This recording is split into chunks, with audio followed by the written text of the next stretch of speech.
I was going to say, is Marty carrying a picture of me in his wallet? He's my background on my cell phone, but I thought you were his emergency contact. Not anymore. I'm a very unreliable contact. And oddly enough, the picture that he has in his wallet of you has Augie's address on the back. If found, please return. Please return.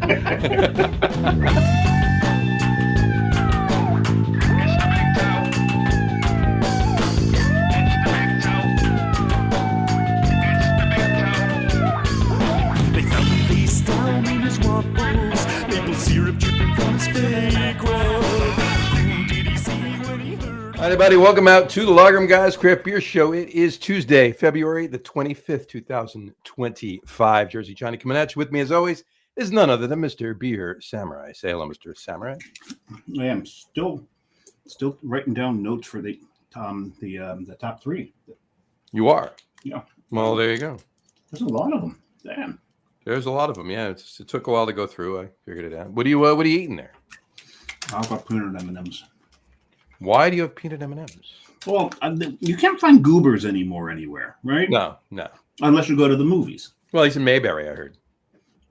Goober pile? No, that's Gomer. Wasn't Goober his brother? Maybe. But Gomer Pyle's from Mayberry. At any rate. That's true. But it's National Chocolate Covered Peanuts Day. And this is Happy National Chocolate Covered Peanuts Day. Mm-hmm. So, anyway. I have one of sorts.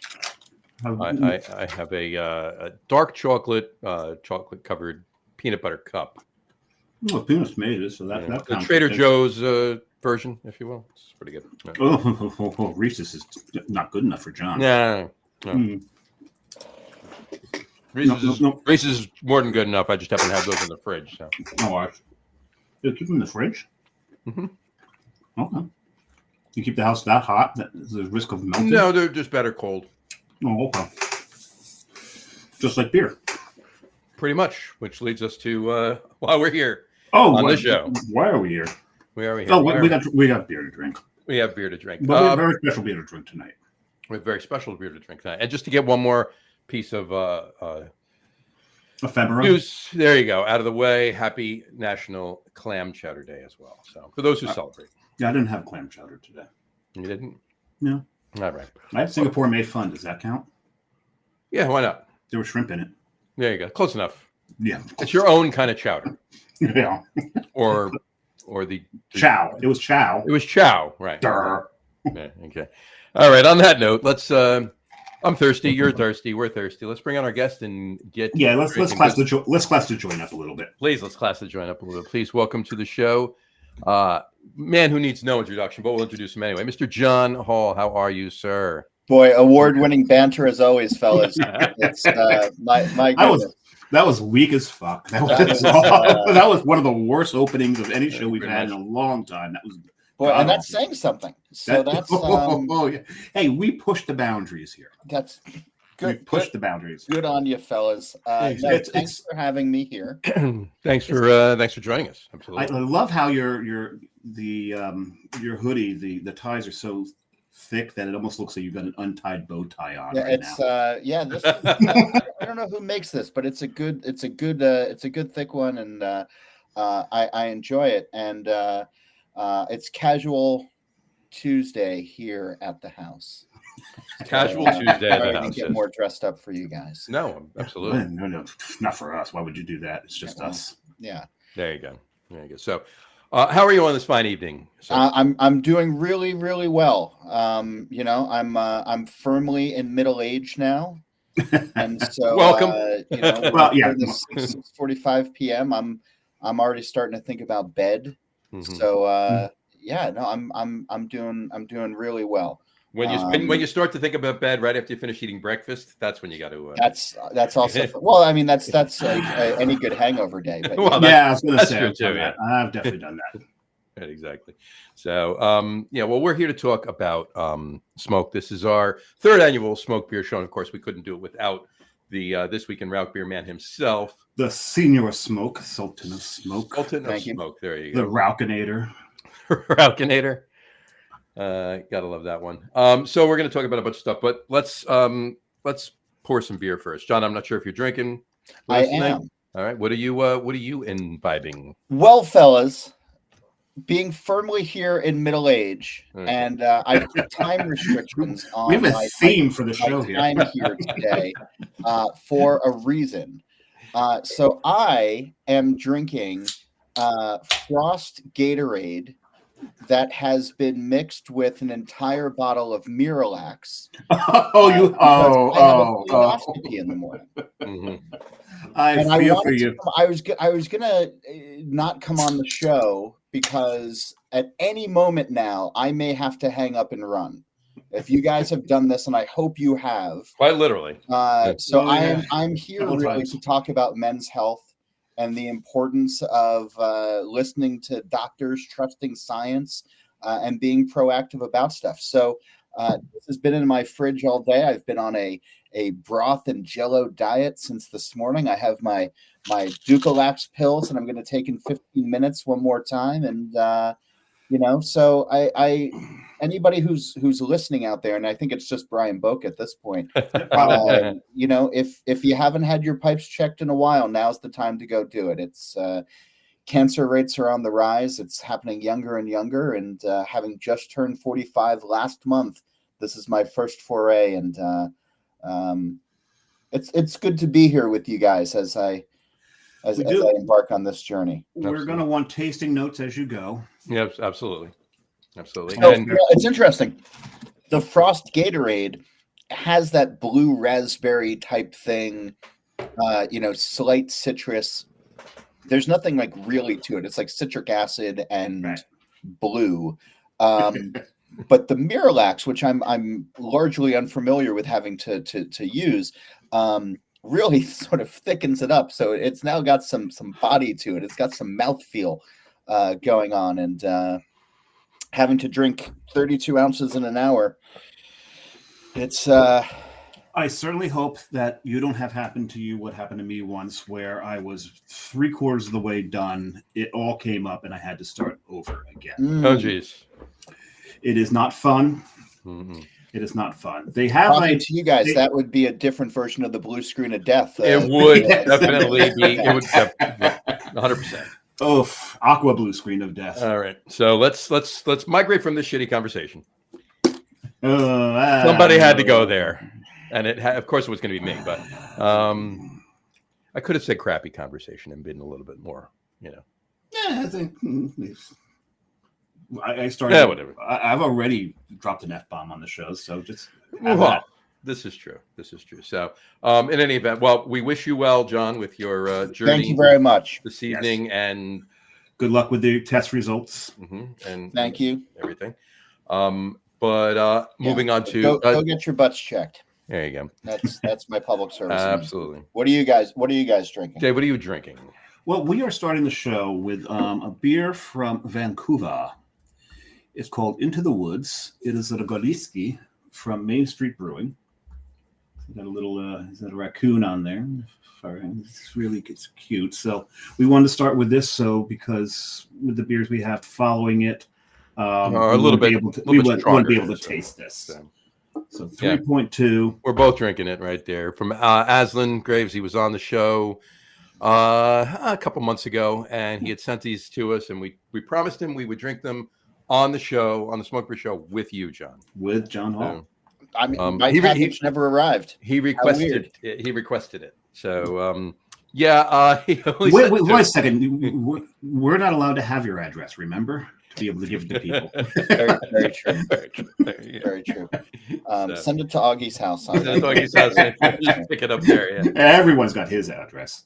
He's had fanboys show up at his front door. I've printed it out on cards and I hand it out, especially if I just bring a Sharpie with me anytime I know I got to go to the bathroom. Good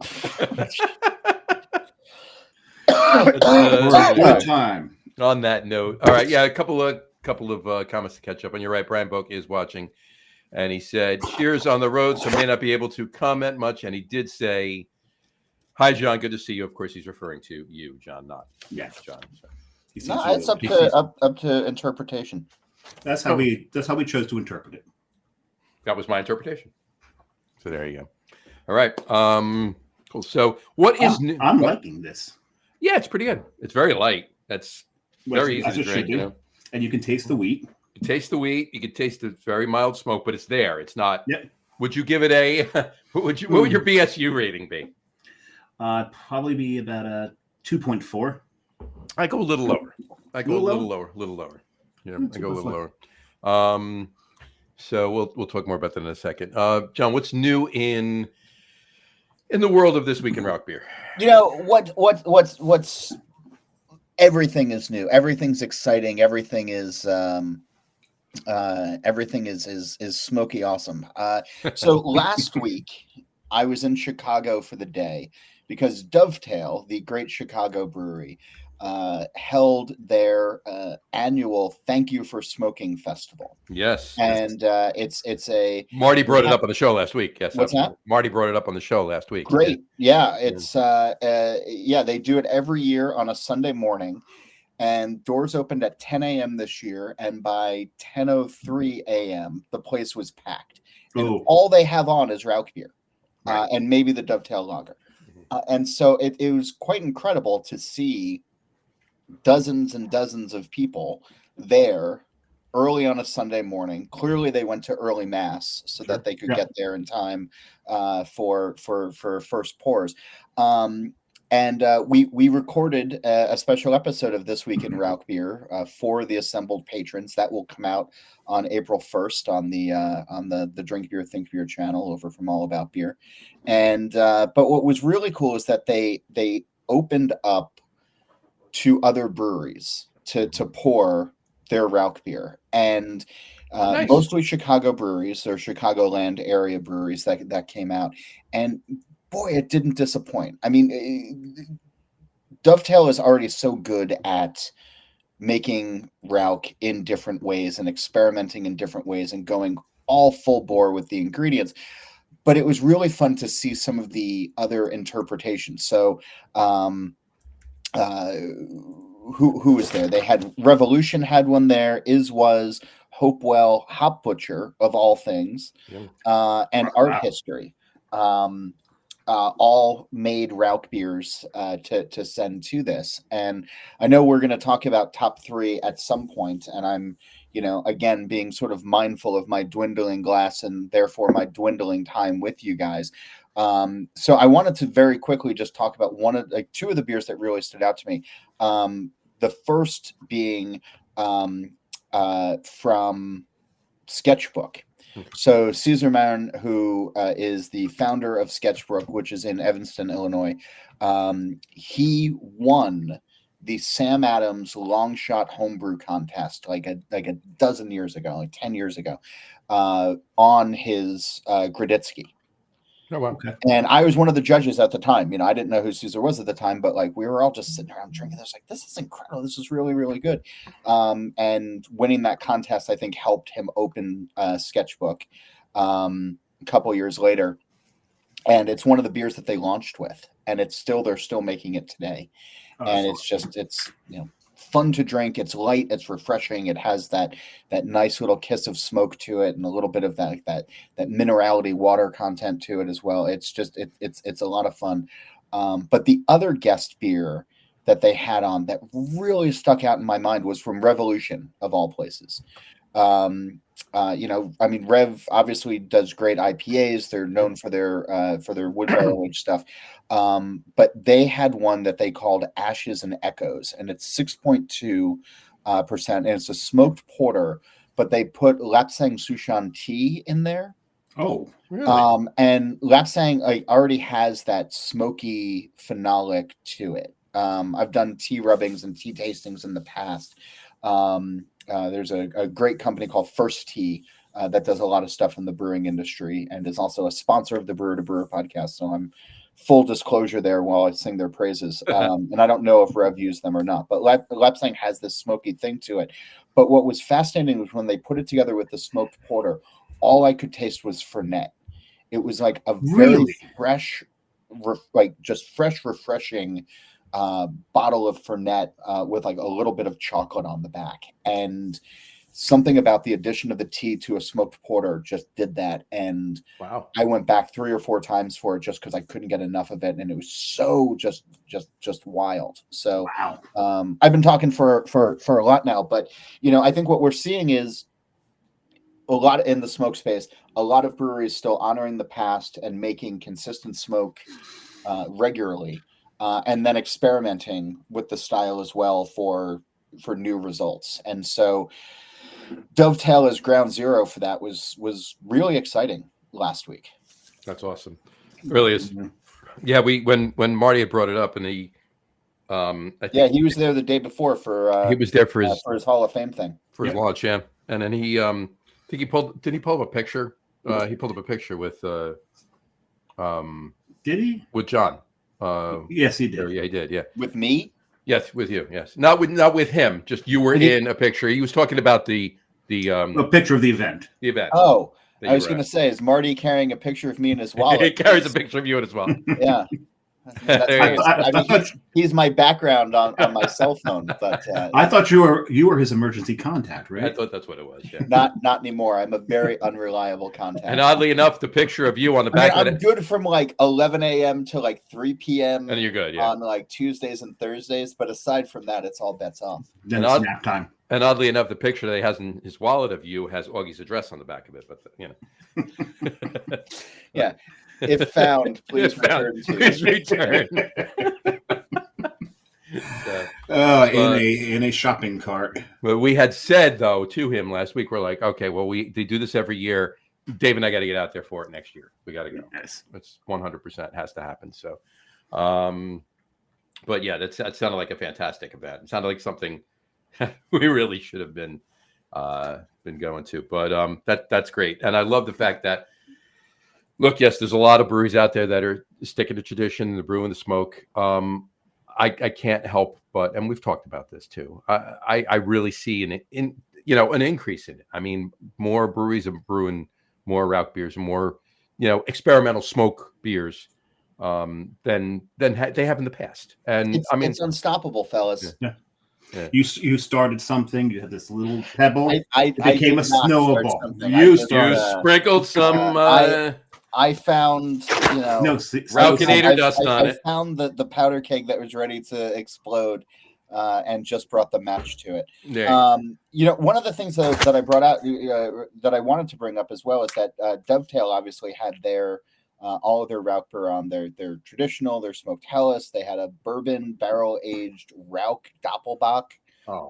That's Marty talked about that one. I know. Yeah, the Rauch Creek, which is fun. They had a tequila, one that was aged in tequila barrels.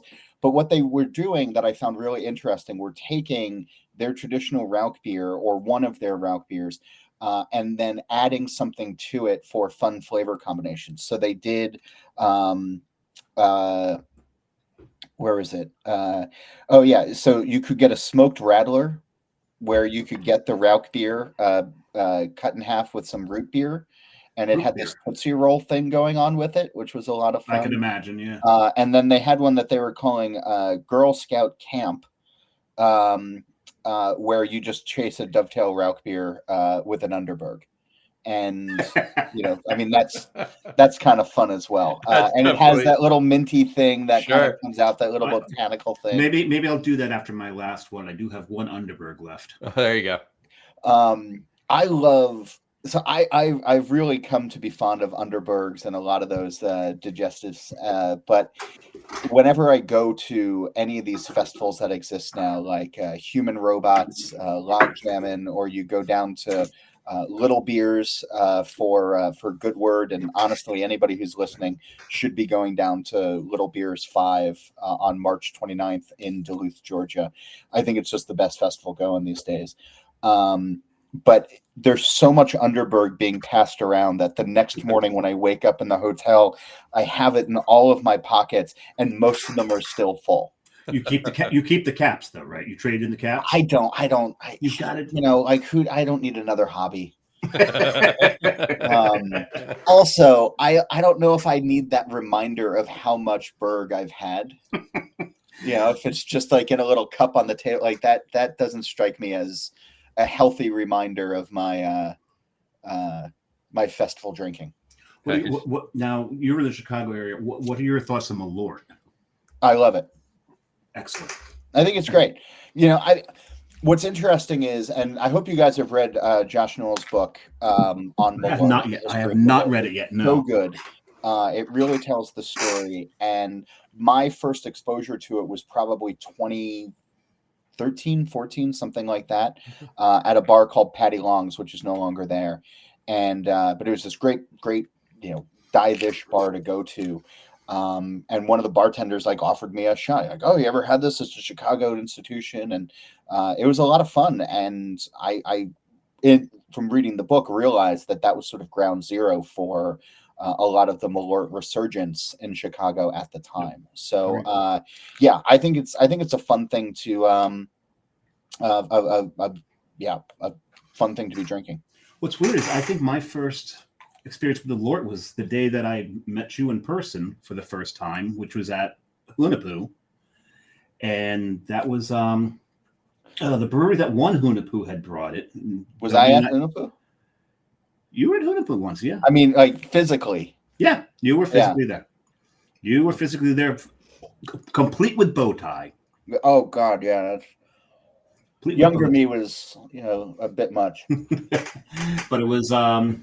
why can't I remember? I can never remember the name of the brewery from Jacksonville. But they had won Hunapoo that year, best beer, best brewery, and they introduced me to Malort. Fun. Yeah. Yeah, I'm a fan. Actually, just got a fresh bottle yesterday. Nice. So. You're insane. Of course, I drank some of your other bottles. Yes, you did. You did help me with that. Regular listeners to Steal This Beer will know about the Suite of Philly shows that we did last year at Sacred Vice, where Justin, their brewer owner, hosted us, was not on any of the shows, but hosted us and encouraged us to have a shot of Malort before each of the 4 shows that we did. And then sometimes a shot to finish it as well. And those shows really show the effect that long-term Malort can have on a person. You were very happy? We were something. We wound up at Human Robot at some point, and then I took a train home with Justin Kennedy that night that I mostly remember. And Augie, I think, was in bed by about 7:30. The next morning or that night? Yes. I was going to say. Yeah. 7:30 a.m. Yeah, that makes much more sense. So, on that note, I did want to bring up one thing, a side note to any of this conversation. But Don had come on the show a couple months ago, and I had brought up. We were going back and forth. We were talking about the day we went to Barnacle Bill's, and I told him I brought up again the drink that the concoction, if you will, that because Augie had ordered you the pina colada. And he made he floated the pina colada on top of an O-dub. No, if you recall. Okay, so Don didn't remember so it. Only, you and Augie were having a fever dream together, a shared fever dream. Apparently, Augie and I had a fever dream. I left together. on my own power that day, so I. Oh no, you definitely did. I was sitting next to Don. He was holding the spoon. Augie was we're going over the back of the moon. Floating the. It was floating the. So here's the thing that I love about Augie, and then he handed it to you to take a sip. Those types of things so much that I just have stopped paying attention to his nonsense. It's called fuckery. Remember, it's called fuckery. It does make sense. So I believe you that it happened. I don't think I drank it, or if I did, I did. You did. Yeah, you did. There's it happening right there. There's Don holding the glass and Augie holding the spoon. You know what I have to say about it? Instantly forgettable. What? Well, that's why I brought it up now because okay, when Don was on the show, it was only maybe about 3 weeks after it happened. It's about 4 months ago now, right? So it's believable. It's obvious that it could be forgotten for you, but he didn't even remember 3 weeks later. It's all the creatine that he's downing. That's what it is. Yeah, that's probably what it is. Yeah. Anyway. He's benching up what? He's up to 75 pounds now on the bench. He's that man is a force. That guy is an inspiration to me. He is up every morning. He's doing it. He's the thing that I really like about Don is one, he's committed to his lifting and his regimen, but he's real about it. Where he also will post like when he's not successful at things, and I think in this day and age when so much of a person's persona is curated online for only like the cool stuff or the seemingly cool, like whatever, that Don shows the real side of things. I commend him tremendously for that. Yeah, that's why I have no problem poking fun at him, because he pokes fun at himself. Oh, he's great. Yeah, he's awesome. Which we call it. Al Gatulich commented, background on the cell phone is much better than an emergency contact. For you having Marty as a background. Yeah, so it's a callback. Yeah. And then it's callback, yeah. And then he said hi. So he specified which John. Thanks, Al. He specified which devil's in the details. What up, Al? And Paolo. Paolo. Cheers. Hey, Paolo. Cheers, How Paolo. you been? Oof, How is it Italy? Is pretty. It's late after there. 1 in the morning. It's 1 after 1 in the morning. Boy, you guys have international listenership. Look at you guys. Yeah, we do. We do. Actually, he was on the show when I was over there from we were at a craft beer and burger bar, Urban Farmhouse in Pordenone. Urban Farmhouse in Pordenone. With Fabio. With Fabio, right. Cool. So what's new with John Holl? What's new with All About Beer? What's new about any books in the works? Any probably new no. All About Beer's doing really well. We've been really fortunate to bring on some underwriters this year from throughout the brewing industry, which is going to allow us to pay writers and photographers for original content. I think you guys know the beer industry has. I like that Al is just saying, it's like, hey, Al, how you doing? And then he's responding in the comments that he's good. No work until Friday, married 25 years. It is amazing she stayed with you this long. But I mean, broadcast. Congratulations to her. The glow around him is just, it's enveloping, it's warming. I'm trying to figure out if he's back from Paragon or commenting from Paragon. I don't know. It's probably back. It's probably home from Paragon at this point. It's Tuesday night. That's a fun spot right up the road from me. Yeah. So yeah, I don't think it's a secret that beer media has changed in the last couple of years. We've lost a bunch of sites. We've obviously lost a lot of print. There's been a focus towards content creation on Instagram and TikTok and things like that, which I think serve a purpose in its own way. But a lot of the stories of beer are being lost. A lot of the documenting the trends or flavors or personalities around it have been lost. And I think a lot of that has to do with being able to pay writers and photographers for good original work. And so this underwriting program that we launched this year has been great. We've been able to start assigning stuff out for stories that matter to the industry and matter to curious beer drinkers. And that's where we're putting a lot of our focus right now. I mean, the podcasts are doing well. Em and Don's podcast, I think, is such a fun thing to listen to. And the Brewer to Brewer podcast are fun things to listen to. My show's still chugging along, but it's for us, it's about content creation and article creation and bringing good journalism back to the beer space. And that's always been all about beer's mission since 1979. And to, be able to steward the brand right now and to really be able to write checks to people for good work is an awesome feeling. And, I want to keep doing more of it. So, it's necessary. Journalism is as important now than it's ever been, and that continues to the beer space. Very nice. 100%. I agree 100% with that one. And you're talking about just the podcast. This sits on my desk right next to my computer. Oh, look at that. There you go. That's the original one, wasn't it? That was from the first live show that we did. Was that Mitch Steele? That's Mitch Steele. That was the that first one. Barcade? Mitch Steele. Yep. It was at which Barcade. is now closing its doors. In June. So we're going to go back and do a couple more shows from there. Justin Kennedy tells me. I don't know when. We might tell people in advance, and then folks can come out and drink with us afterwards if they want. But yeah, that's a loss. I was there cold openings and opening night, and I remember after Sandy, I was there as well. when martial law was declared in Jersey City, and we lived downtown.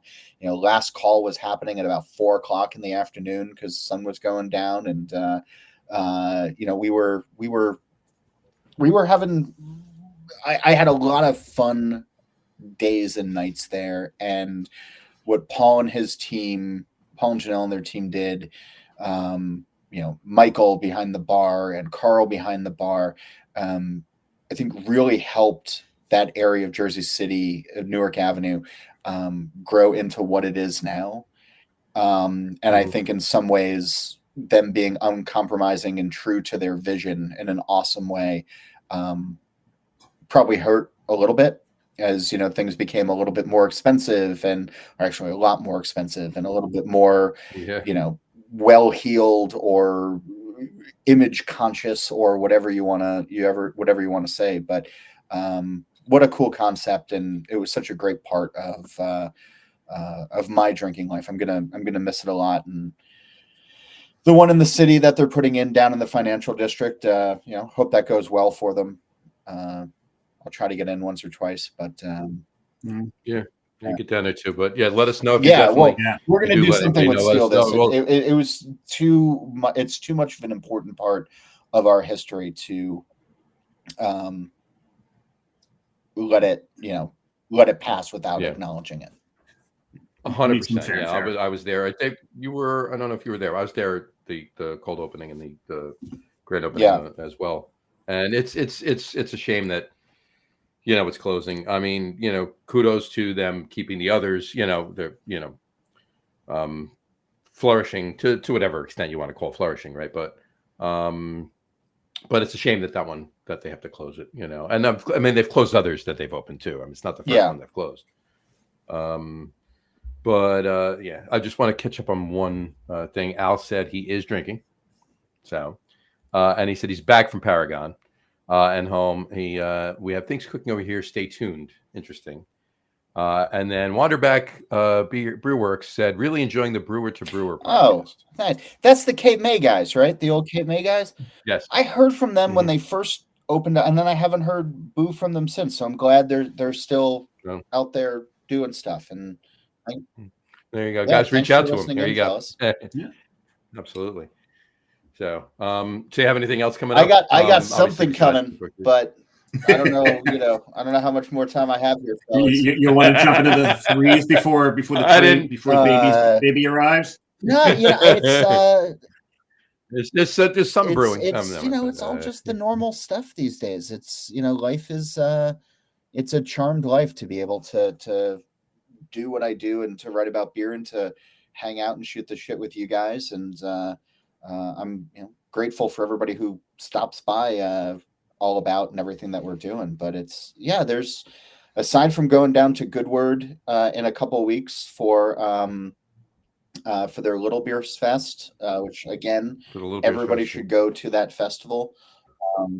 I wish I could. My cousin's son is getting married that day. So, and then I'm just trying to think of what else we might have going on. Yeah, we'll be at the Craft Brewers Conference doing some podcasts. We're going to be bouncing around to various places out there in Indianapolis, but just follow on social media to keep up at All About Beer. There you go. That's what you got to do. All right. We'll touch on a couple other things before you go, but before anything else, let's jump on our top before we jump into what's our second. Did we agree on our second beer? Are we going right to the? No, you're doing the Ula and I'm doing the Heater Allen. So while John's going over his, we can open ours. But this week's top three, as we do the last couple shows, is the top three favorite smoked beers we've had over the last year. So obviously this list is going to change unless you had the same one. But top three favorite smoked beers we've had over the last year. So John, start us out. Which John? I'm sorry. See what you did there. John Holl, start us out. I'm going to go with those beers that I was talking about before. I think the that Revolution Ashes and Echoes it really just sort of knocked my socks off. I had a really fun one that Kreditsky from Sketchbook Right. is really, and then honestly the Schlenkerla, the Oak Smoke Doppelbock is just wowzers. Like it really is. I haven't seen that one yet. Yeah, it's a lot of fun. I think we had it on an episode of Steal This when we were up in Maine last year, and I also and they had it on at Dovetail as well. So very cool. Yeah. There you go. All right. And Dave, why don't you say what beer you're drinking? Well, I'm drinking. So. Well, let me go through my list and then I'll tell you. Because it's on the list. Oh, it is. All right. I'm going to give. I didn't realize it was. I'm going to give a couple of honorable mentions because a couple of months after you were on the show last, I was in Bamberg. So sitting in Schlenkerla. How can anything from Schlenkerla be an honorable mention? Because it's kind of cheating because it's Schlenkerla, right? Drinking their Märzen off cask in their restaurant, that's kind of special. Mm-hmm. Speaking of special, the other honorable mention from Bamberg, we actually spent the night at Special. Like a night drinking there or a night sleeping there as well? Both. Yeah, isn't it great? That's awesome. It's so nice to just walk up that staircase after leaving the bar. Well, the thing is, it depends on how many you have. That staircase is a little uneven. So stumbling up that staircase can be a little dangerous. It's better than going down it, though. It's got a couple of curves and some irregular steps, so you got to be careful. So, but that's so those are the honorable mentions. What I had while I was over there. From what here, I've got to go with. This was really hard because there's so many good ones I had. I'm going to start off with the Wojo, which was a Grodziski from Double Tap. Those guys over there, they're doing some pretty good stuff. They're nailing some really classic styles, and that Grodziski was actually very, very, very good. Another one I'm going to go with is Drownlands Frenva. I guess is how it's pronounced. That was spot on, perfect smoke to it. And then another one in there. Yeah, I know, John. I'm going over. What was that? So you have three number threes? Is that what we got here? Sure. Behind the Times. Treehouse is Behind the Times. Is a very, very good one. Treehouse. Yes, that was. I mean, when John went up and brought back a bunch of Treehouse, he brought back a bunch of the Rauchs, and of the ones that I had, that was my favorite of the three. But my number one is one I'm drinking right now, and that's this one. I love Schwartz beers. I love Rauch beers. You combine them together into Erla, and I'm in heaven with this beer. I love this beer. So that was my number one. Nice. So I had to find it after that show, if you remember. You drank it on the show, John, right? I drank it on the show. And then I went and had to find it. I had to sneak out a blind tiger to go around the corner to grab it. You did. So anyway, okay. Mine are. I'll make it easy. My number 3 is the Von Trapp Live Oak collab, the smoked Helles they did. Ooh, I'll be at Live that was in April. That was pretty tasty. My number 2 is a Treehouse, but not Behind the Times. It's like slow burn better. Slow burn. I like a little, just edges it out a little bit for me. And my number 1 is your number 1. Erla. It's the Nice. Erla. Yeah. That beer is that.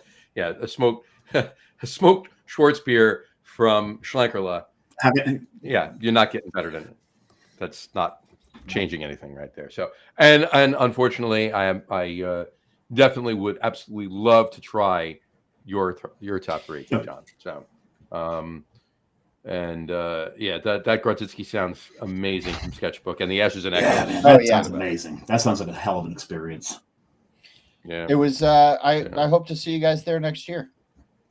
We hope to be there next year. 100%, 100%. I'll just throw up my my second beer is from Heater Allen. It's a route beer, Nice. smoked Helles. Route Nice. beer hell. That's what it's called. So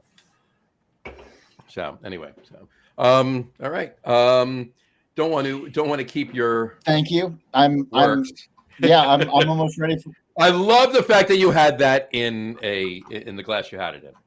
So That's it's a Fen it. Pilsner It's, glass. It's awesome. Fellas, thanks for having me on. I'm sorry. I'm sorry I wasn't drinking with you, but it's for a good cause. You know, remember, men's health is important. Your health is important. Go get checked, and a little bit of minor inconvenience is worth a clean bill of health. So. We'll see in 100%. about 45 minutes to an hour how minor of an inconvenience you think this is, John. That's You know what?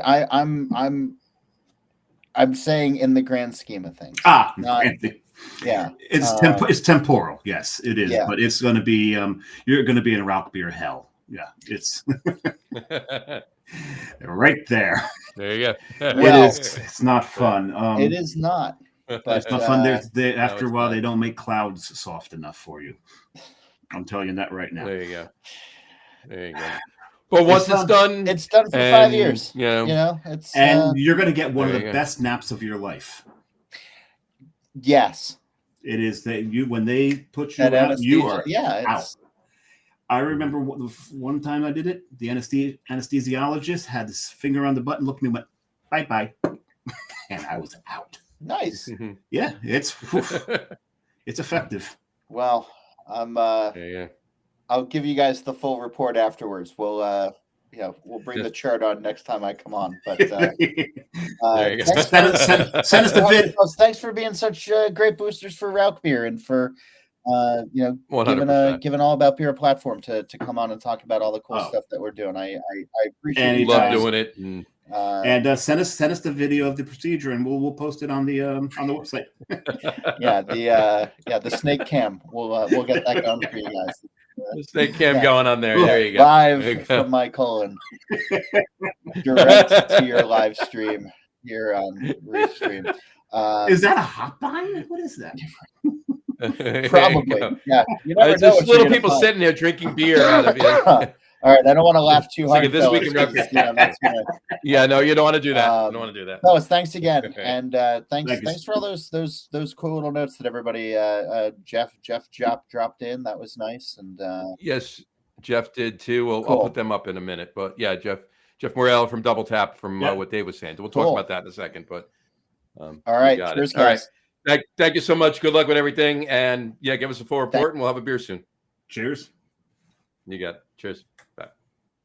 All right, cool. That was John Holl, the founder of This Week in Rauchbier, and of course the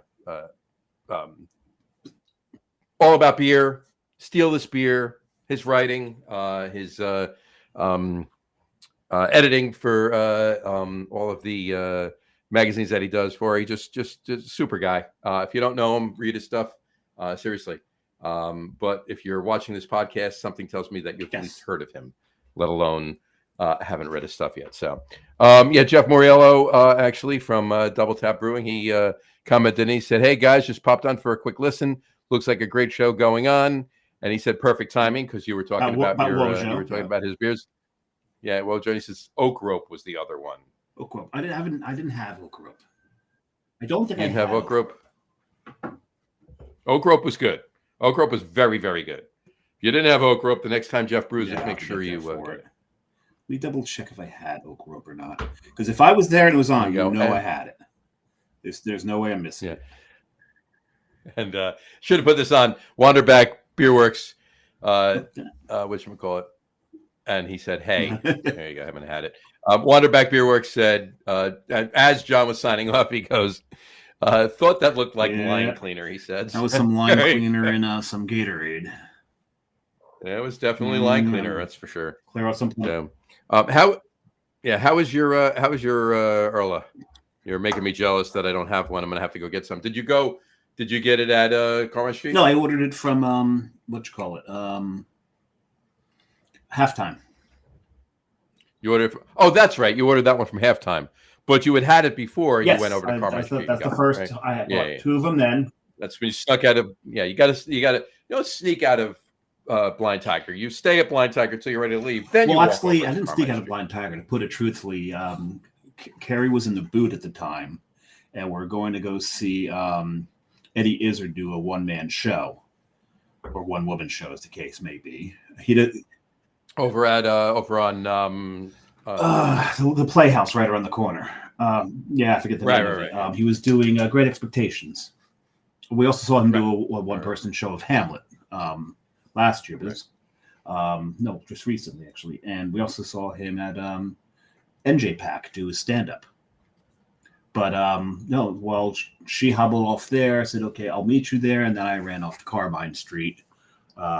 He had something on tap, so I snuck in a beer. And of course, you can't go in there and not have something, not get a beer while you're looking to buy beer. I mean, it's just what you have to do at Carmine Street. Still beat it to the... Jeff Moriello said, that's our Cocaine Sports beer. I got it next time you brew that. Hit me up on Facebook, Jeff, and let me know. Fantastic. I think we talked about it when they were on the show last year. I think we talked about Oak Yeah, next time you brew that. Gotcha. So, listen, folks, everybody watching the show live, anybody rewatching the show after the fact, or anybody listening to the audio podcast on any one of our many audio streams services that are out there, you get a dual show tonight. You get a special treat. You mean what's more special than M&Ms? What's more special than M&Ms? Not much, except for this guy. No, this guy right here. No, so John Holl, he we talked before. He was going to be able to stay on for not the entire show, and we didn't want to give you just. We didn't know why, but we learned very quickly why. We learned why. There was an inkling in there, but we learned why.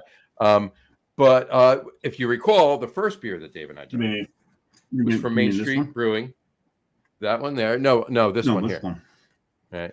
No, this one. Yeah, I think you're right. From Main Street Brewing up in Vancouver, British Columbia. And why don't you just bring him on the show? Please welcome. Just bring him on. Here you go. Azlan, welcome to the show. Hey, how's it going?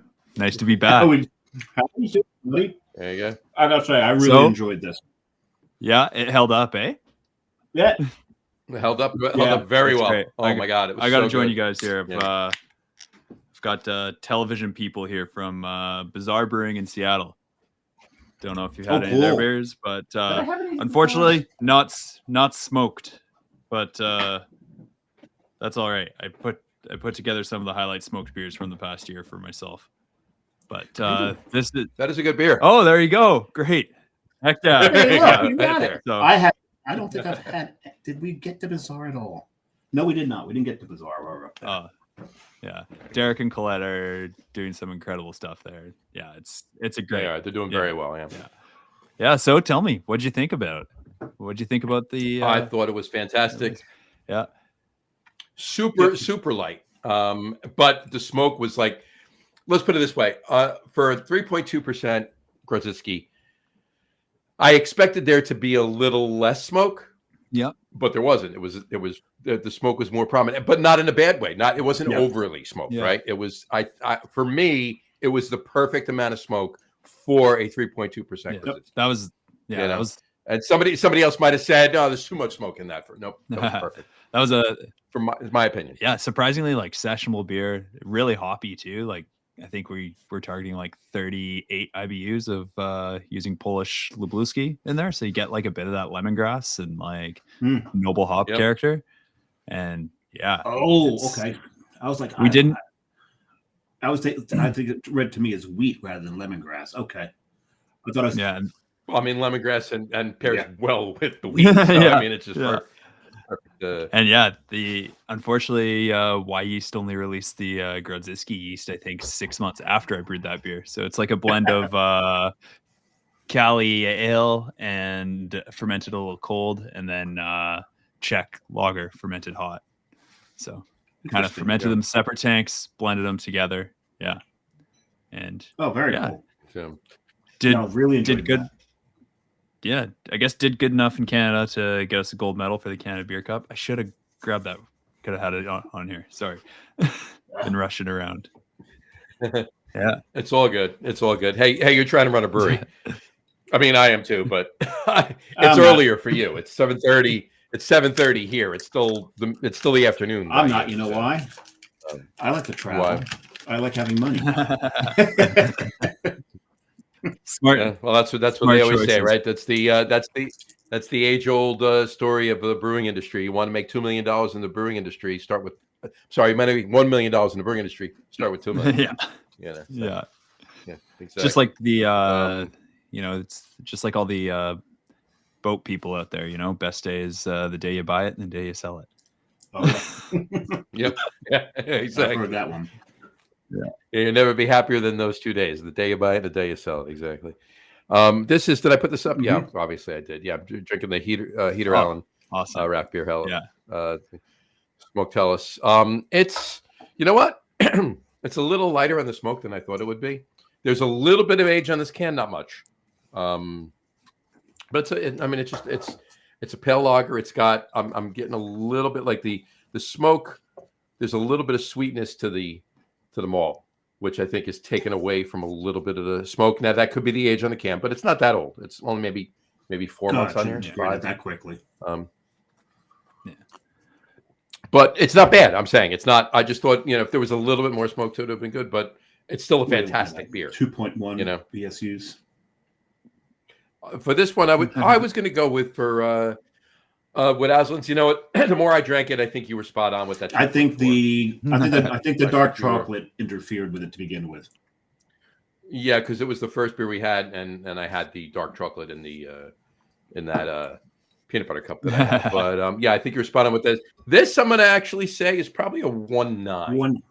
Probably just shy. It would have to by the scale. It has to be 2. It doesn't be an even number, but it has to be 2 or above.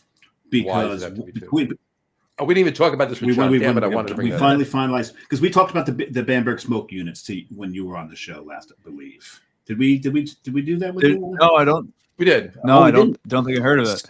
Well, because we've got IBUs, we've got SRMs, we got ABV. Yeah. We want something to measure smoke, so we came up with Bamberg smoke units. Oh, it's not BS, like bullshit. No. It still is. No. There's a BSU scale for that, but that's a completely different scale. It's a scale of 0 to 5. 0 is no discernible smoke whatsoever. Yeah. 1 means that there is discernible smoke, but there's no smoke malts. There's not supposed to be smoke. 2 is where it starts off. There is smoke malts in this, but 2 is like hardly discernible. Despite the smoke malts, and then it goes up to 3, which is probably where we want that smoke beer to be at between 3 and 4. 4, it's like, wow, this is really, really hitting me with smoke. And 5 is, I can't drink this. This is just this is a forest fire in my face. But now here's the question with that, right? And having this conversation with Azlan here, and you're speaking about his Rzucki. If we're saying 2 has. I'm sorry, I misphrased what 3 is. 3 is smoke. Man, there's the smoke. So like, 3 is an Urbach from Schrenkel or 3. I mean, like typically with it depends. I guess you're using oak, beechwood, whether like I know Wireman with their like the malt we used for that beer, they smoke it after malting. Whereas I can't remember the Polish maltster that does the wheat for like live oak, or that live oak gets their stuff from.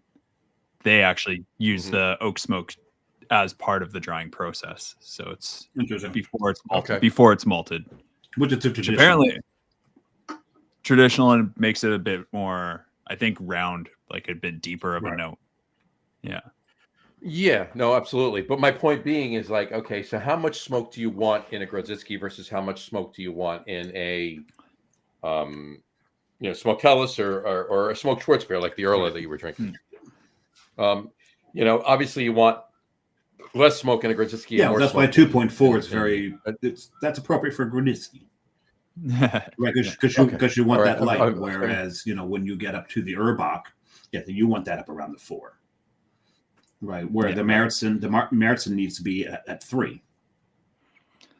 Märzen needs to be at 3. The Erla probably 3.5. The Urbach, Urbach you want it at 4. Yeah, Urbach you want. Yeah, you're drinking a glass of smoke. Right. Yeah.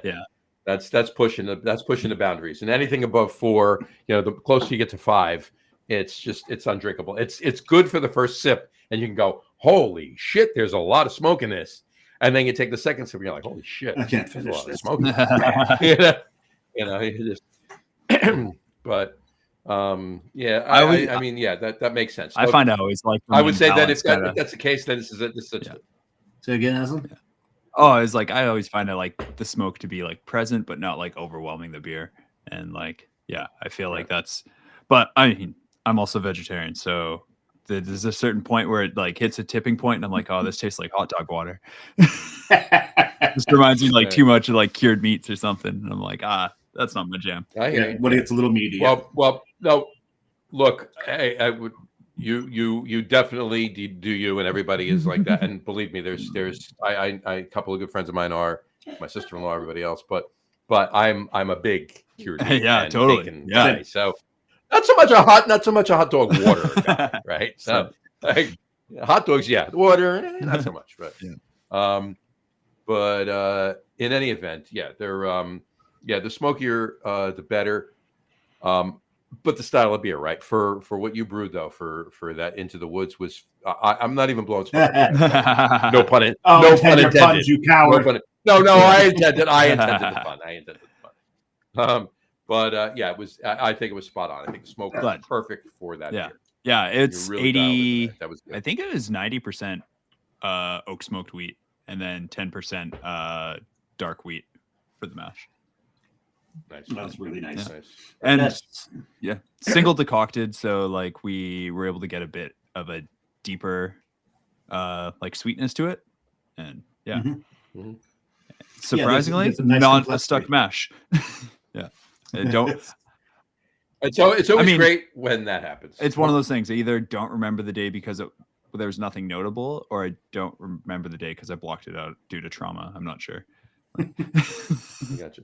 Rice hulls are lucky. Yeah, rice hulls and bioglucanase. And, there you go. Yeah. Hey, you gotta love it. The tricks of the trade, right? So, but stuck mashes are the absolute. Haven't had one in forever, and then 2 weeks ago doing a rice cereal mash for a cold IPA. It was like, oh, all right, here we are. Should have him talk to Jimenez.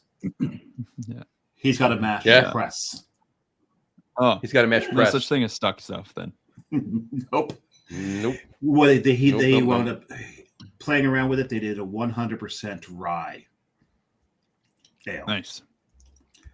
Interesting. Hey, cool. We got a mash press. Let's mess with some rye. Yeah. Exactly. Yeah.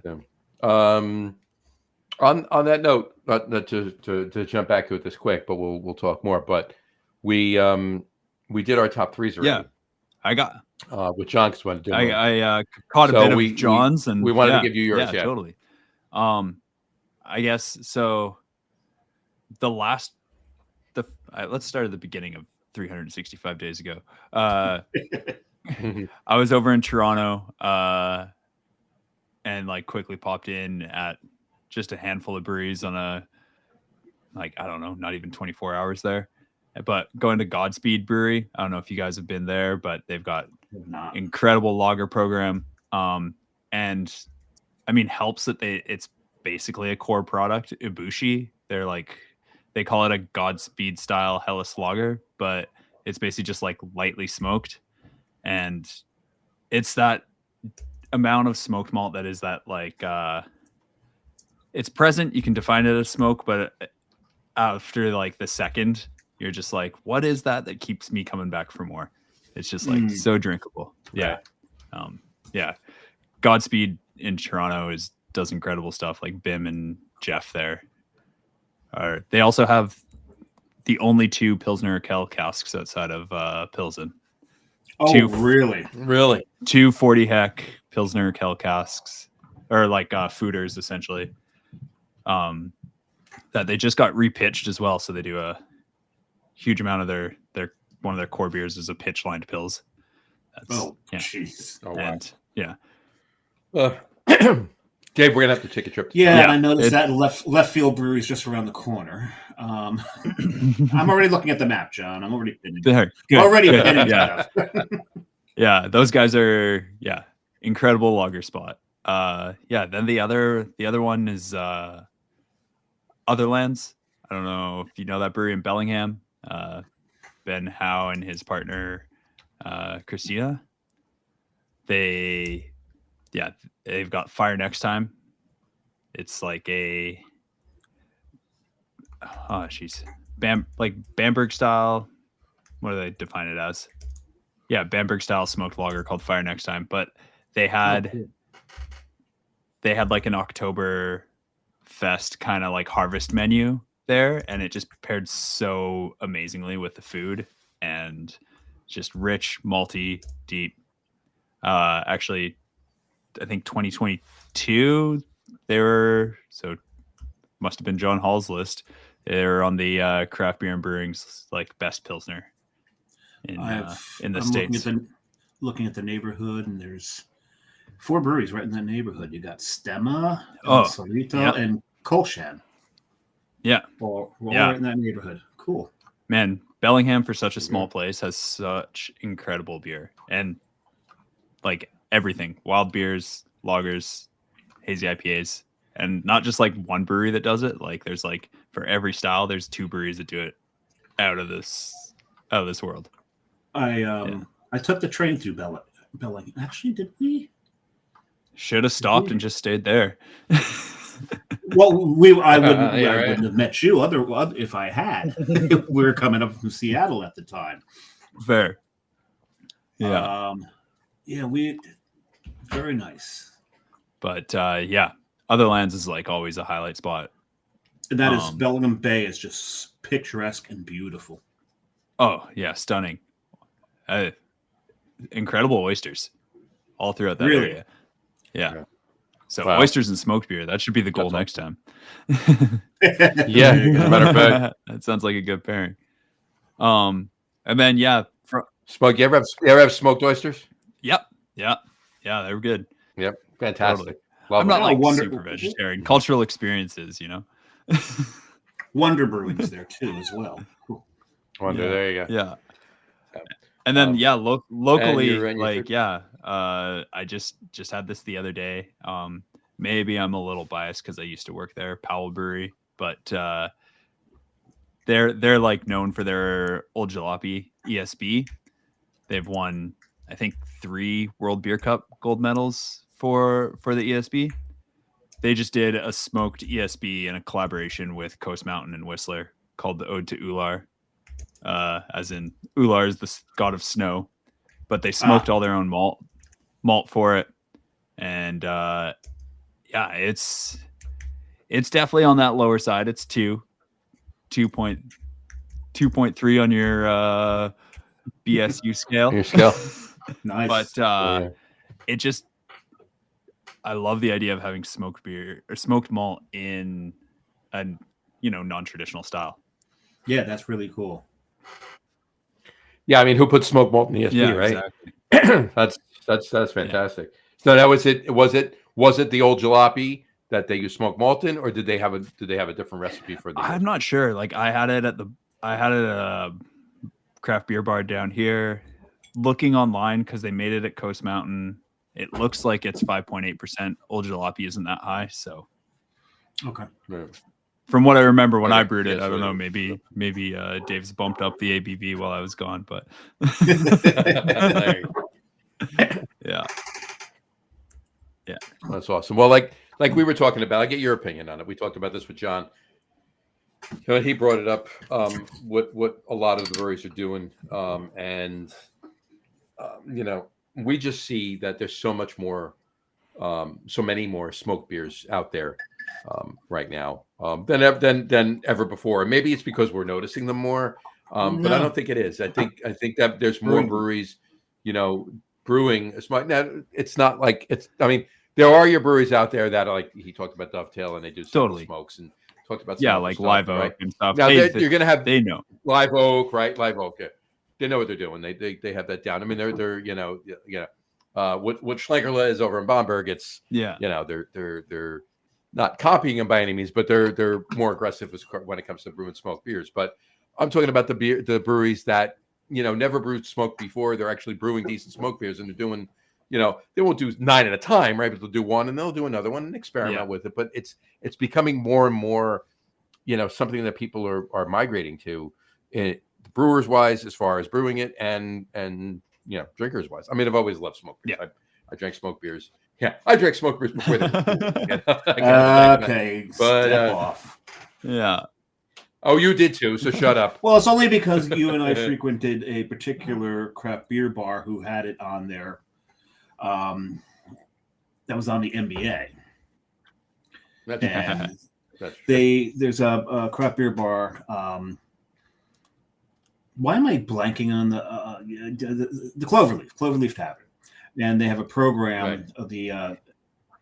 So you can say blanking on the town. I know it's Caldwell. I know it's Caldwell, but it's in Caldwell. It's Cloverleaf Tavern. They've got the MBA program, and what they do is there's a prescribed number, prescribed beers, and I think there's 32 of them. I think there's 32 of them, and what 20, and they run you through all different styles, and each time you drink one of them, you get a punch. Right in the face. No, on your card. And when you're done, you get a T-shirt.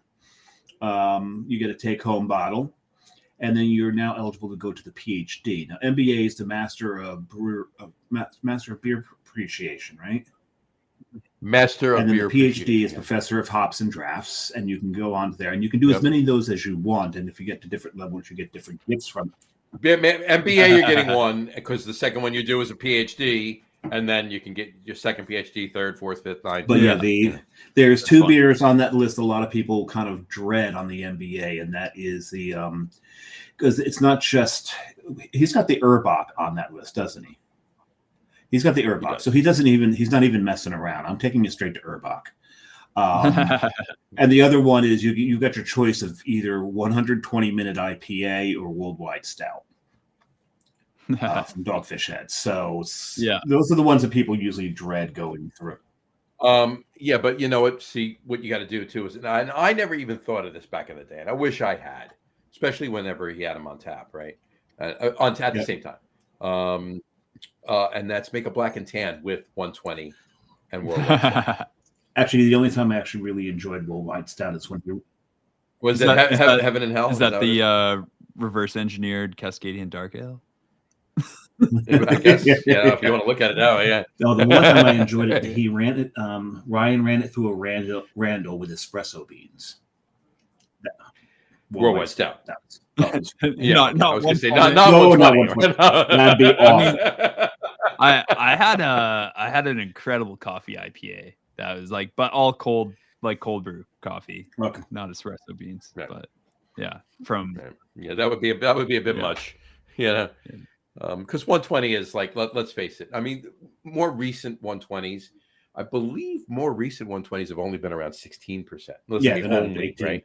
But only been around 16. But they were for years. The rule of thumb was 120 is somewhere between 18 and 22%.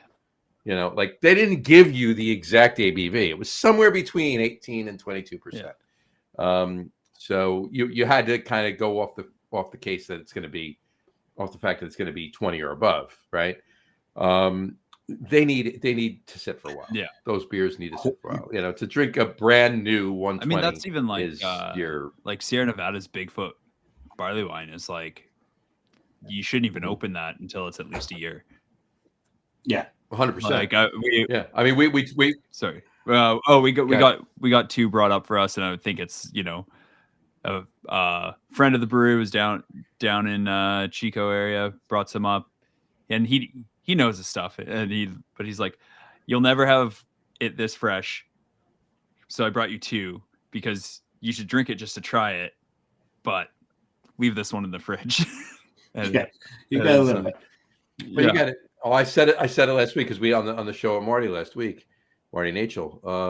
I said, I mean, it's an American barley wine. An American barley wine is obviously much more boozy, much more not boozy, but like alcohol. Yeah, forward. There's not as much, if you will. caramel. It's hot. It's alcohol. It's hot. It's much hotter, and more hoppy, right?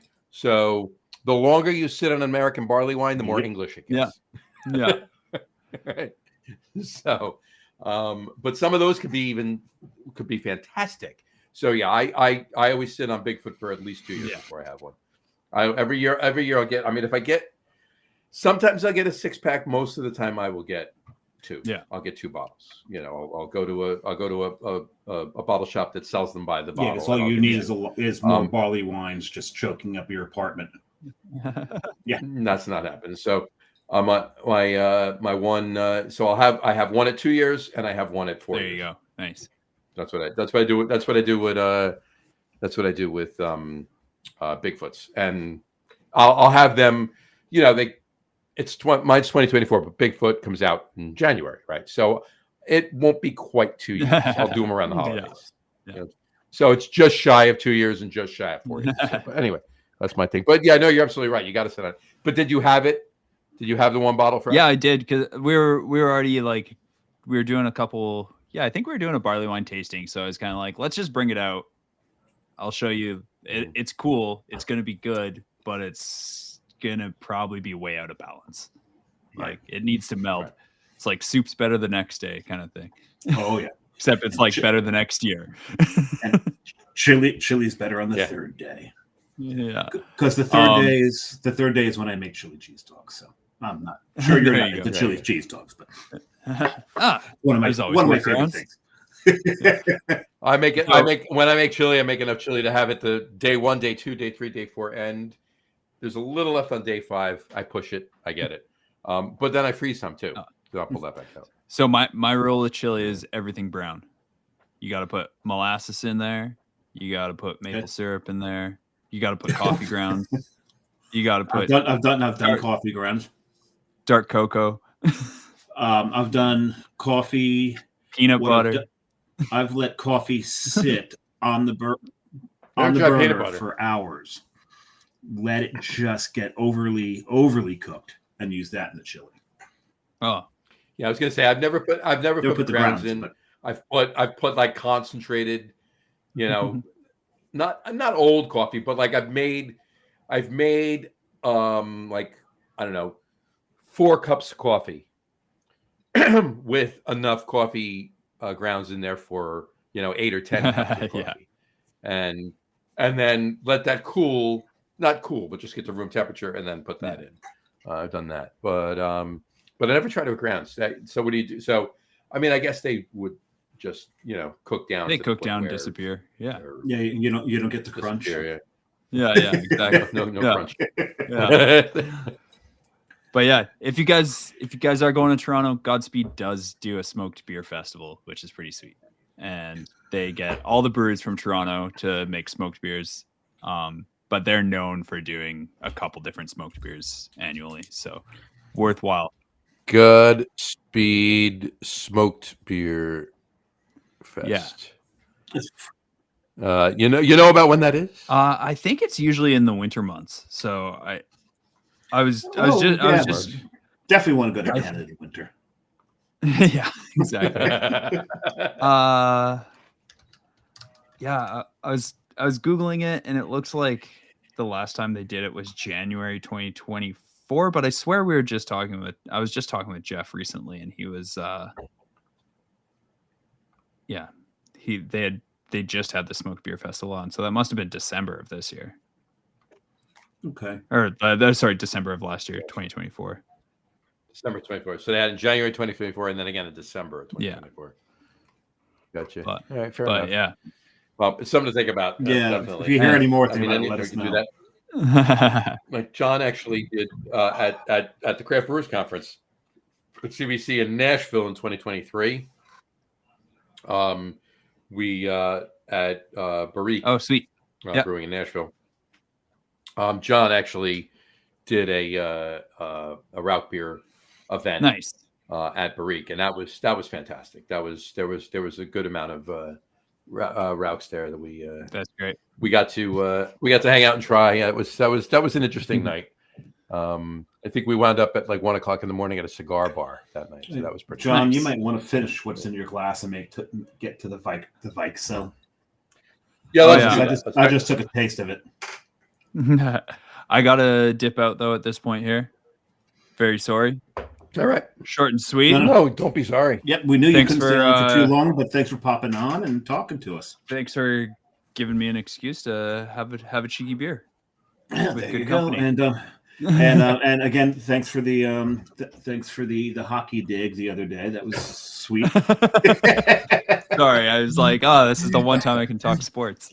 It was good though, because as a U.S. hockey fan, us even making it to overtime versus Canada, the men, that's an accomplishment. Yeah.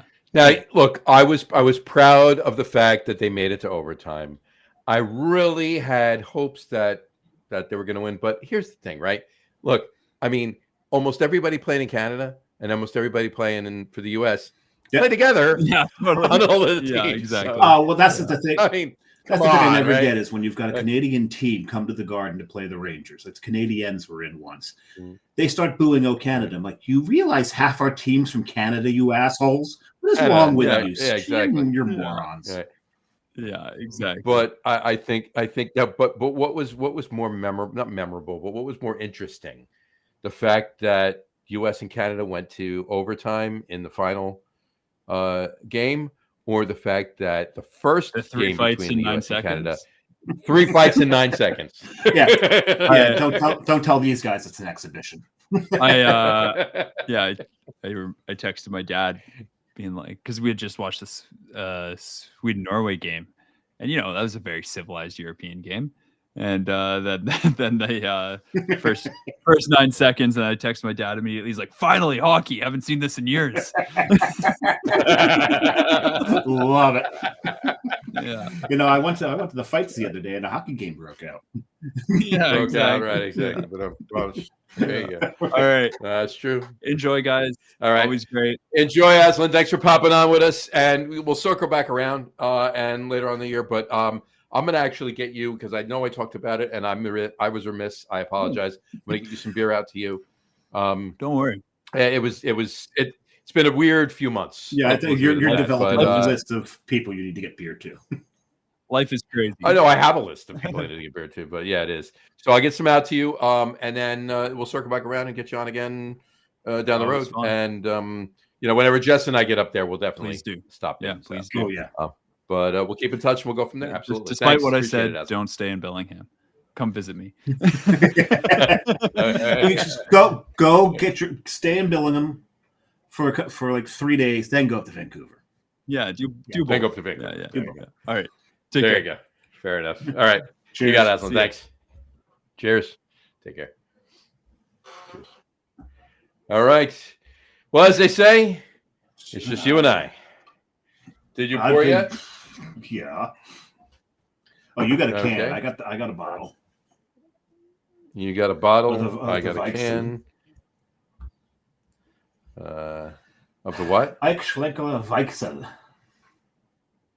Weichsel? Weichsel. Weichsel. That's what that says there. Weichel. Weichsel. Yes, you're right. SEL, yeah. This is yums. Yeah, well, I'm pouring mine. I figured it is. I definitely got to get. I got to get back over to, and I'll be going soon. I got to get back over to Carmine Street, which is actually where I got this one as well. I got to get. Where did you get your halftime? You didn't get that.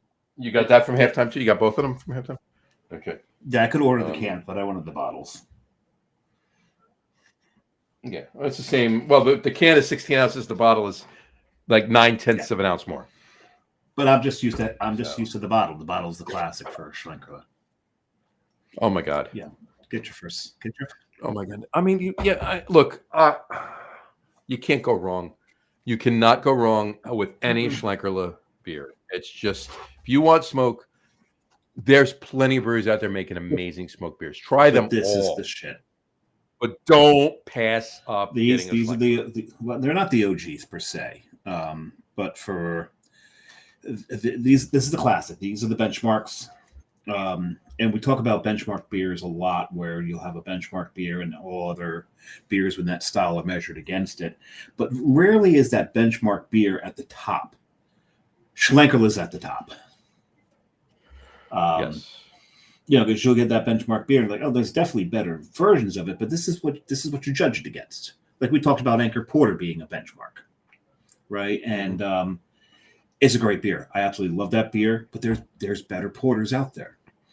You're gonna find a better smoke rope beer. This thing's insanely good. Yeah, that's our oat beer. Rot is just German for red. Yeah, so it's a red beer. And it's a Rauch beer, and Rauch is just German for smoke. The neat thing about German is you can just take like a whole bunch of different words, sandwich them all together to make another word. Yeah, make another word, right? To describe what it is. It's a lot of fun. Wish I had an example that came to mind, but nothing's coming to mind. Nothing's coming to mind. There you go.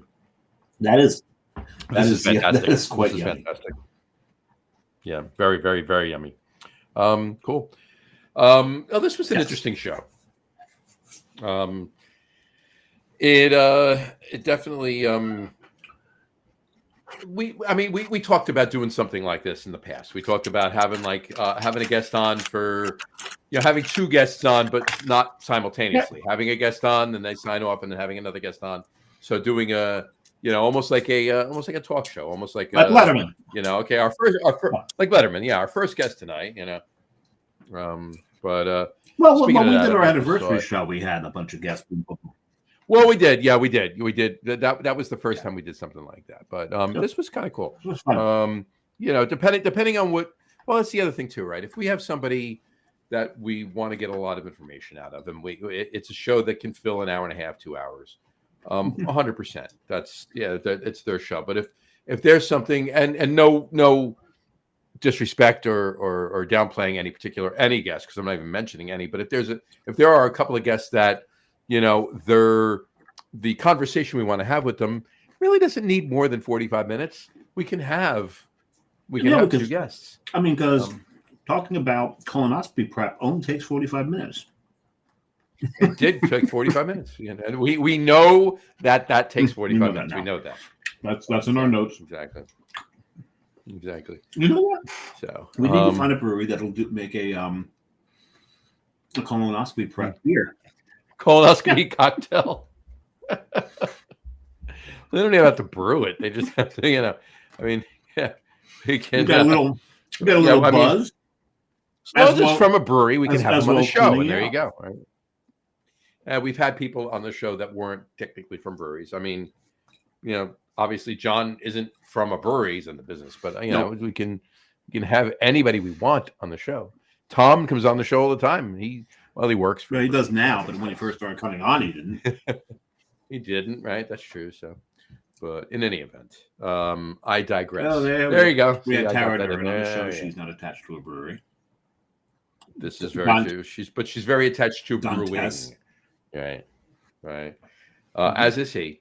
Obviously, all of the guests we've had on the show over the, coming up on 5 years now. Oh boy, 5 years. I have a fortune cookie. There you go. Have been obviously attached to breweries. Otherwise, they would have nothing to do with coming on the Log Room Guys show, right? So, what does your fortune cookie say? I need to know the fortune. Oh, the fortune. I said the fortune cookie says. I don't need to know what the cookie says. I need to know what the piece of paper inside the cookie is. Right, open it up. There's a piece of paper inside. It says, "Help! I'm being held prisoner in a Chinese fortune cookie." Learn Chinese. Crab meat, fried rice. It's Jie Rao Chow. Turn it over. And my lucky Turn it numbers over. are Turn it 44, over. 5, 30, 15, 43, and 18. Oh, you want this Turn side? it over. Turn it over. I want the other side. A Sipnik, you will die in a flaming car wreck? No. Why did I laugh at that? A significant breakthrough is coming your way. Oh, please. I hope that means for this show. No, I'm kidding. And then there's always the fortune cookie game. A significant breakthrough is coming your way in bed. In bed, right. That's usually when it happens. Like, oh my God, that would be such a great idea. And then in the morning, you've completely forgotten what the hell it was. Exactly. Now, where you have the mindset, and I've heard different takes on this, and of course, it's superstition and all the other crap, right? But like, I've heard people say you have to eat half the cookie before you read the fortune, otherwise, it's not going to work. Or you have to eat the whole cookie before you read the fortune, or it's not going to work. I mean, we know it's not going to work what's anyway, the point? right? We knew this already. You know, fortune cookies aren't even Chinese. I think they were invented in Brooklyn. No, I believe you're Brooklyn right. where they were first made. Let's see. Let's find out. So the fortune cookie. Well, we don't need to know what it is. We know what the fortune cookie is. We know what a fortune cookie is. We just need to know where it was invented. Oh no, Kyoto, Japan. It's not Chinese, Japanese. So Japanese invented a Chinese fortune cookie. Well, very similar in There you appearance, go. not the one that we know.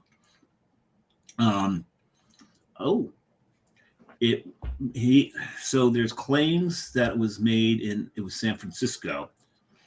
There's a counterclaim it was Los Angeles. So not Fair Brooklyn. enough. Not Brooklyn. Anybody. At all. Well, Not Brooklyn at all. On that note, go ahead, whole other finish. side of the country. Whole other side of the country. I do want to go on record as, and this goes back 2 shows, back to the Schilling show. I do want to make a correction because I actually was going to put up a clip of the show, but I did some due diligence and I did some research. We had both, you and I, had both mentioned when Zach was on, Zach Porter from Schilling, we were talking about pizza and the fact that American-style Italian pizza originated in New Haven. And it's actually incorrect. And I wasn't aware of this either. It was actually in Brooklyn. Okay. It was in Brooklyn, and then after Brooklyn, but it was 2 GIs who came over from World War II after serving in Italy. That, you know what? I mean, I can go back and read what I read. I just read the It's funny how much of what we know is from GIs bringing it back after World War II, because French fries. The French did not invent frites, as they're called. They're from Belgium. No. But the GIs, how many there were that were in Belgium at the time, heard them speaking French. They thought they were in France because half the time the units had no idea where they were after D-Day. Right. So, and they were served these cut fried potatoes. And and in Belgium, you don't get ketchup with them; you get mayonnaise.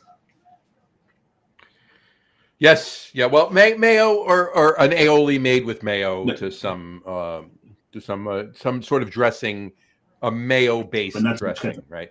My favorite place, and there was many of them, right? It wasn't the only location, but my favorite pommes frites location in Manhattan was actually on 2nd Avenue between 7th and 8th, between 7th and St. Mark's, because 8th is St. Mark's. There's no 8th, it's St. Mark's.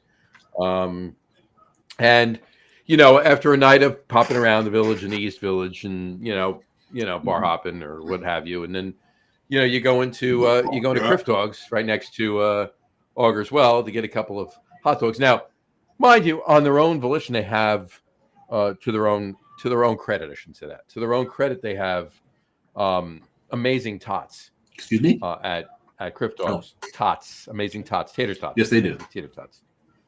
Tots. I used an O between the 2 T's. They have amazing tots. I'm checking. I know you were. But we used to actually walk. We used to, a couple people would order the hot dogs, and we'd walk up from Criff Dogs. We'd walk up a block and a half to 2nd and then turn the corner. And on 2nd, on that block in between either side of the street, was pommes frites. and we get a bunch of pommes frites with different sauces. We'd walk back and we'd stand outside Criff Dogs and eat the pommes frites and eat the hot dogs. Do you remember going back? Oh, geez, it's a long time now. It's got to be 10 years now, ish, give or take, maybe a little more, somewhere in there. A building blew up on 2nd between 7th and I don't St. remember Mark's. that. No. So it was a gas leak, and the gas service was incorrectly attached to the building. Anyway, the buildings that blew up, pommes frites was one of them. So that's a flash fry. it was not a good thing. It wasn't pommes frites. It was a private part of the building. It wasn't, but I mean, it's been rebuilt and everything else. And I'm not sure. I don't think it was just bad. It was around the corner from Jimmy's 43, which is down the block from McSorley's off of 7th. And there was a sub-level Belgian beer bar there too. What was that? That was Jimmy's 43. It's got a new name now, though. It might I'm not sure. Got a new name now. What is it called? Because I remember Jimmy's 43 isn't there anymore. Well, I could just go right to there and Burp Castle. Burp Castle. Yep, it's Burp Castle. Yeah, it's Burp Castle. Burp Castle. Yeah, Burp Castle. Now Burp Castle. It's a silly name, but yeah. Well, my favorite Belgian bar was over on St. Mark's. Was only a few doors down from Criff Dogs, closer to Avenue A and Tompkins Square Park. Was the Belgian Room, right? And that place was amazing. And then, of course, that got closed down because, from what I hear, 3rd, 4th, 5th, 9th hand, whatever. The owner of the building that it was in, which also Hop Devil was the other bar there, and they were sister bars, right? You could be in Hop Devil and walk over inside to the Belgian Room and back, right? The landlord of that particular building wanted a bigger rent, so forced them out, and now it's a Starbucks. Of course, it is forced out a pretty decent pizzeria, Hop Devil, and the Belgian Room, and now the whole entire thing is a Starbucks. So gentrification of the East Village. You want that, right? Because but you don't want Starbucks and think you're in Westchester, right? That's just awful. All I know is I think in August I'll be in a pretty good Belgian beer bar. I believe you will be. I think you're delirious. I'll be in Delirium Bar. One of their 7 bars I think they have. Actually, there is one place I'm gonna have to drive to it to get there. It will be another one of those moments that will elicit a from John. Of course, you will be going. I think we'll be going to Bernard Bar. Mm-hmm. That's being next door to the brewery itself, Saint Bernardus, and drinking their stuff off tap right there, fresh. I know. Something wrong with your eye? I apologize. We might be going there, and on that same day, we're probably going to hit the Lambica Drome from Dry Fontainen. Sure. That should be a fun day. And if I've on this show, I've had plenty of St. Bernardus, and I've actually had Trifontainen on the show too. So we'll see about that. About doing that, and just not in their own respective locations. That's all. Yeah. So we might do that. We might even get up to Duvel. Might you get to? I don't even know where they are. They are halfway. They're halfway between Brussels and Rotterdam. Where is Het Anchor in relation? Say what now? Het Anchor. Good Carolus. It's brewed by Het Anchor Brewing. Let's see. They are. I forget where they are. Me too. Het Anchor is. Why is this not showing me on the map? It's like popped up on this, and You sure it's not Netherlands? It's a What's that? Netherlands, isn't it? Head Anchor? There's a town called Head Anchor that's in the Netherlands. Oh, no. Head Anchor is in it's in Mechelen, Belgium. Michelin? Like the Michelin map? Mechelen. No, I have it. It's that's actually they're not too far from Duvel. I'm sorry. When I was talking about Duvel, it's halfway between Brussels and Antwerp. So is Head Anchor. So if I put the Duvel, what's got? The two of them are 18 minutes away from each other. Look at that. Look at that. Well, the reason I say is because one of my favorite, other than St. Bernardus 12, one of my favorite quads is Cuvée Van de Keyser Black. Mm-hmm. Well, we're going to be going to, I believe it's in Ghent. Or is it in Bruges? I'm going to have to. And if I recall, and this is doesn't go back years. If I recall, Cuvée Van de Keyser, it's the Cuvée Van de Keyser, the beer of the king, right? It is brewed on the Emperor, King, whatever you want to call him, his birthday, which was yesterday, which was February 24th, and they invite townsfolk to come in and help brew. That's cool. Hope they wash their hands. So I imagine that they have safety procedures. I'm sure. There's help. I'm sure they're not getting into the brew kettle. I'm sure they're, handing a bag of grain or something along those lines. Right? But in any event, I've always wanted to do that, honestly, because it's the 24th is Jess's birthday. Yes, it is. And happy birthday! Oh, happy birthday! I wish her happy birthday yesterday. Happy birthday, and a few hours late to Jessica, right there.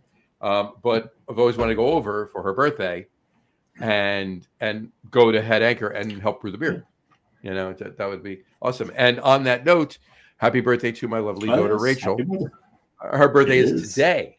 I saw the post. Did you called her on the hour of her birth? On the hour of her birth, yes. As is your wrote. We're going to be doing a loop. We'll have a car in Brussels, and we're going to be heading off into. Let's see, where is it? What town? It is. I have no idea how to pronounce this. It is in the Netherlands. We're going to be driving to the Netherlands to Hertogenbosch. Amsterdam. Nope. Hertogenbosch. Hertogenbosch. Because we're going to go to the Hieronymus Bosch Museum. Hertogenbosch. Stop. But on the way back, we'll be driving through Antwerp. What did I say? And going to probably Duvel and maybe where they do. Well, here's the thing: in Europe, if you go to the brewery, it's highly likely, like when you went to Laird's, it's highly likely that's just a production facility, and you're not going to be served anything. There's a lot of breweries that are like but that. especially Europe. Well, that's what I meant. In Europe, there's a lot of breweries that are like that. That they don't have. It's not like America, right? It's not the U.S. or a lot of the places where they don't have tasting rooms. They don't have retail outlets. It's just a production facility, and it goes out from there to wherever, to distribution, whatever. So you can run into that from time to time if you're over in Europe, and in several other places. I mean, obviously in the U.S. as well. Yeah, it's interesting though, because if you do what I do and you're just like pinning stuff on a map and just come across stuff like I was doing with with Azlan on the show, and he's mentioning a brewery and pulling up on the map and looking at all the other breweries in the area, and on Google Maps it shows up as orange, as a restaurant, eatery, place to drink, bar, whatever. But Google Maps doesn't differentiate between the brew pub and the brewery itself, and sometimes you might have this orange pin, and you go there, and unless you're an employee, you're not getting in the building. So you got to be careful with it. So if you're doing your research, you're going through and you're trying to find a place to go and drink. It's like, oh my God, I want to go here, and then you pin it. Do your research. Pull up the website. See if they have operating hours. If they actually have a tap room or not. A lot of times they don't. So because they use a lot of they use the restaurants in towns as their tap rooms. Munich's famous for that. Yep. So, well, there you have it. All right. All right. Well, what are you? What's coming up this week for you? This week, let's see. Work. Then I work, and then there's more work. Beer wise, what's coming up this week? Well, as you know, I've been cutting back a little bit. Yep. So I don't. I clearly mean the week. Yeah, well, we're probably going to be out in the Morristown area because we want to do. It's going to be nights this weekend, so we want to get. Yeah, we want to get out and take a walk in the woods. So we'll probably do some geocaching. So we'll be out there. So we'll probably stop in at Double Tap. Go see the guys there. Jeff, if you're still listening or still watching, warn everyone. Yep, bring your gas mask. It'll probably be gassy. Yeah. And on that note, it's the first weekend of March, right? I mean, Saturday's March 1st. So it is. It is. So Sunday being March 2nd, and the first Sunday in March is in Belmar is Parade Day. Parade Day. It is Parade Day. So I will be imbibing and a lot of Guinness, red ales, Irish whiskey. I will be consuming some Irish beef stew and corned beef and cabbage. Maybe a Reuben or two. Maybe some boxty, and the Reubens will be on Monday or Tuesday. But if there's any corned beef left, that is, but yeah, so it'll be fun. We have a good time every year, and it kicks off the St. Patrick's Day, which has turned into the St. Patrick's Day month, right? I mean, so but what's good about that is the 3 days later on Wednesday next week is our next End of Chaser episode, and it will be featuring St. Patty's Day type libations. Thank you. I believe we're doing Irish whiskey cocktail, a dry Irish stout paired with a dry Irish stout, and I think we're doing a carb bomb too. Yes, but we're not allowed to use Guinness. The Guinness is the only dry Irish stout we cannot use, and dry Irish stout, dealer's choice. Or an export stout would work as well. Export stout's fine as well. So we're working on that, and then this Actually, Saturday, I may do an Irish carb bomb with Old Lodge stout. I'll be on the floor when I'm done. But I was going to say, you do you. That's all I can say. This Saturday, however, and neither myself nor Dave are attending, but there are two beer fests this Saturday. There is the Allison Big Beer Fest. Big Beer Fest up in Morristown. Yes, that'll be at the Armory. At the Armory, and this year I believe it's only one session. I believe it's just the That's day where the session. first Big Beer Fest occurred. Right. That's where the first Big Beer Fest occurred, and in the evening over in the Liberty Science Center is Brewology. That's a fun one. Mm-hmm. That's a fun one as well. And hopefully the Gila Monster will be out. There you go. So if you're anywhere near Morristown, New Jersey, or Jersey City, New Jersey on Saturday and feel like a beer fest or two, have at it. You actually can do both. You actually can go to the day session with a designated driver. Mm-hmm. You can do both. I know that Alcatullo is doing the Big Beer Fest.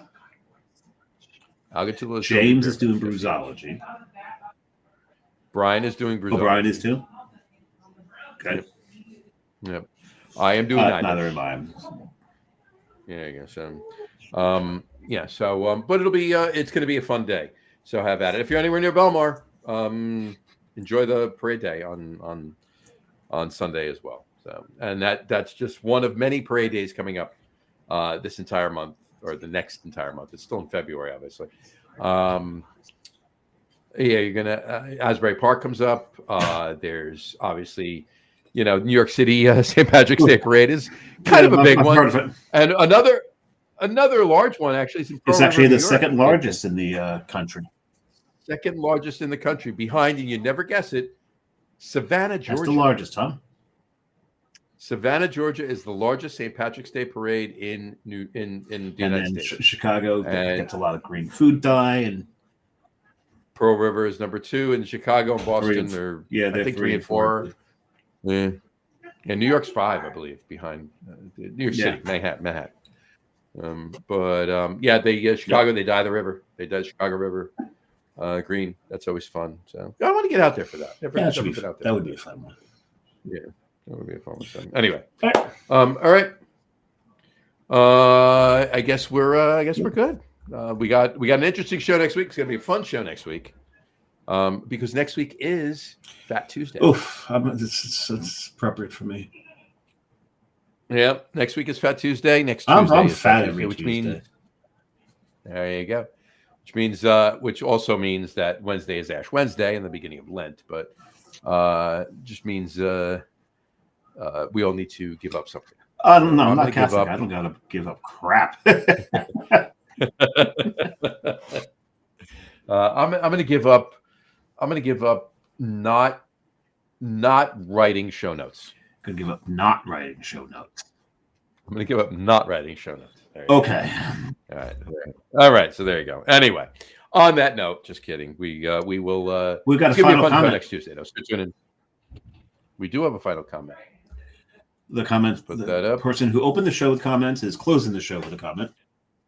The comment opener is ending the show. Finally made it home after several margaritas and Mexican. You weren't driving.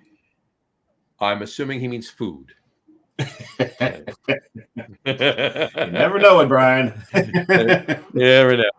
Yes, let's assume it's food. After several margaritas, Mexican. Hey, you know what? Kudos. I enjoy a good margarita. Actually, and good National Mexican. Margarita Day just passed. When it did. It passed on, when was it? It was that was Saturday. Saturday was National Margarita Day, the day after National Malort Day. Well, there you go. There you go. All right. Fair enough. All right. Well, make sure you tune in next week. It's going to be a fun show. On that note, for today, though, we will wrap up the show. We want to thank everybody for watching. And for those of you just listening to the audio podcast, thank you for listening. Don't forget to visit our website, www.logrum.com. It's LAGERROOM.com. And please remember, like us and follow us on all of our social media, Facebook, Twitter, Instagram, and of course, our YouTube channel. All of them are at The Lager Room. Remember, we go live with the video podcast on Facebook, YouTube, X, and Twitch every Tuesday night around 6:30 p.m. Eastern Time.